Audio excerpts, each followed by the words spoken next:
Hello students, welcome to chemistry class. Today we are going to start new chapter, that is atoms and molecules. And the topic for today is laws of chemical combination, under which we will deal with law of conservation of mass and law of constant proportions. Learning outcomes.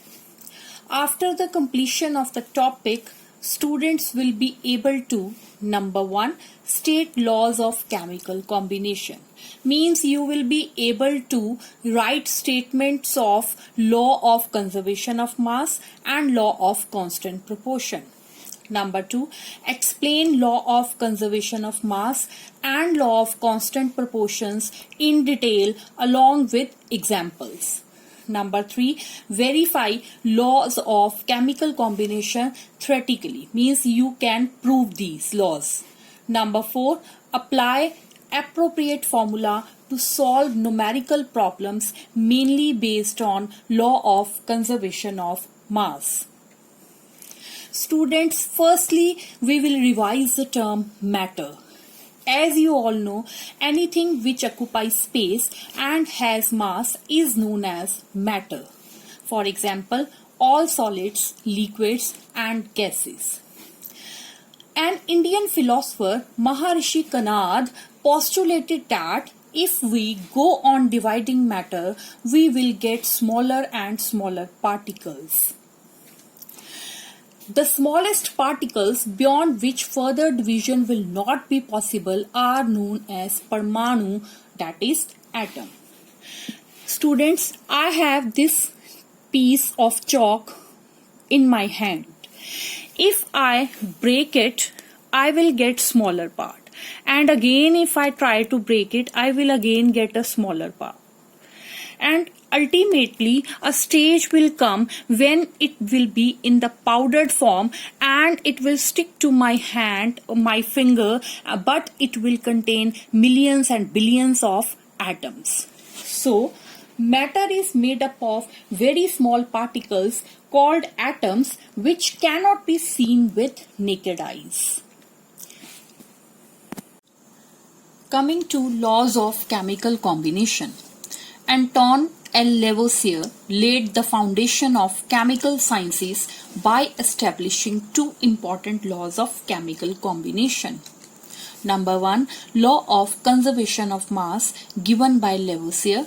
Number 2, law of constant or definite proportions stated by Joseph L. Proust. First law, law of conservation of mass. As the name is suggesting, conservation means same, means it doesn't change. This law states that mass can neither be created nor be destroyed in a chemical reaction. Another statement for this law, in a chemical reaction, mass of reactants is always equal to mass of products. Means mass will not change even after the chemical reaction has taken place. Students, here you will be able to achieve first learning outcome, that is you will be able to write the statements of this law.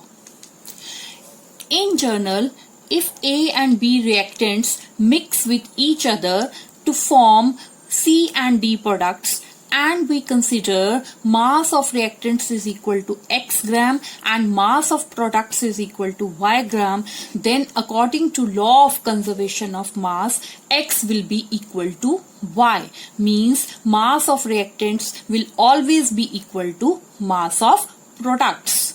Students, let's see the video explaining law of conservation of mass.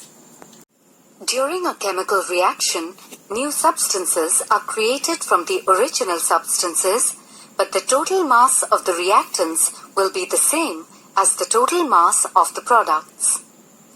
This is the law of conservation of mass.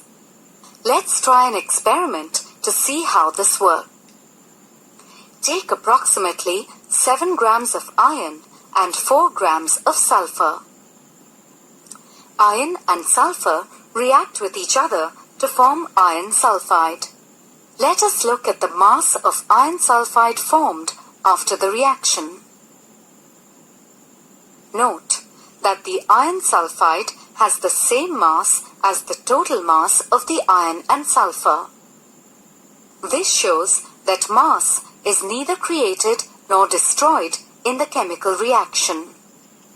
Thus, according to the law of conservation of mass, matter can neither be created nor destroyed.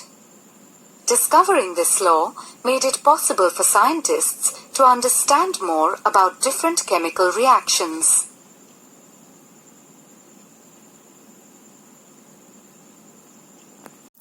Let's now discuss activity 3.1 of your book. In this activity, we will verify law of conservation of mass. Consider the following chemical reaction.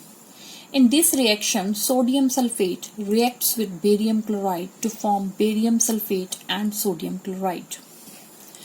It can be considered as X and barium chloride can be considered as Y. In this activity, we take a conical flask and hang a ignition tube, means test tube, inside it very carefully. We take small quantity of X, means sodium sulfate, in the test tube and small quantity of barium chloride solution in the conical flask. Leave it as such and weigh it. That will be the mass of reactants, means before chemical reaction.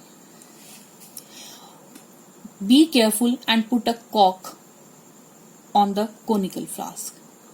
Now tilt the test tube so that both solutions X and Y mix with each other and chemical reaction takes place to form the products barium sulfate and sodium chloride. Cork is put here so that not even a single drop of the solution may come out, otherwise mass will change. Now after the chemical reaction, weigh the flask again. That will be the mass of products. Students, here you can see both values will be same. It means this law has been proved. So here you will be able to achieve third learning outcome, that is to verify the law of conservation of mass. Example. Find the value of X in the following equation if it obeys law of conservation of mass. Here equation is given to you and the values of A, B and C along with D in grams are given to you. Now we have to find value of X. Answer. According to law of conservation of mass, mass of reactants is always equal to mass of products. Means 2 plus X will be equal to 0.9 plus 3.8. It forms 4.7 and X will be 4.7 minus 2, that is equal to 2.7 gram. So here we have achieved second learning outcome, that is we will be able to explain law of conservation of mass.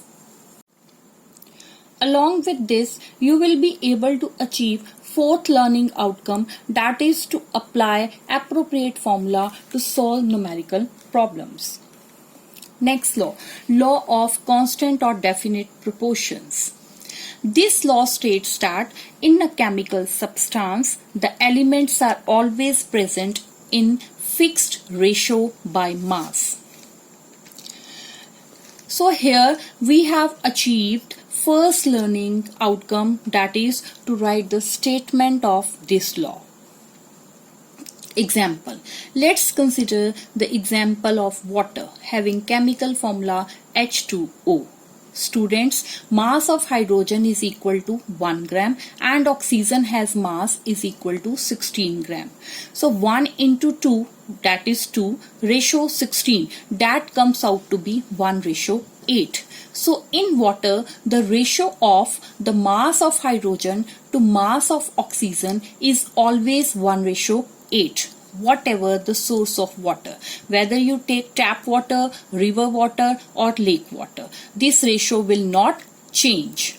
Moreover, if we add this ratio, that is 1 plus 8 is equal to 9 gram, then 9 gram of water on decomposition will produce 1 gram of hydrogen and 8 gram of oxygen. Similarly, another example, ammonia, having chemical formula NH3.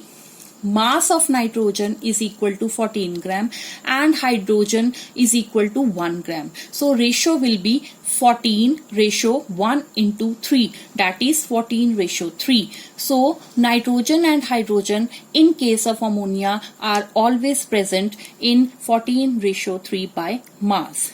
Here you will be able to achieve second learning outcome, that is to explain this law. So students, at the end of the topic, you will be able to achieve all the learning outcomes. Worksheet. Kindly solve this worksheet in your notebooks. Thank you.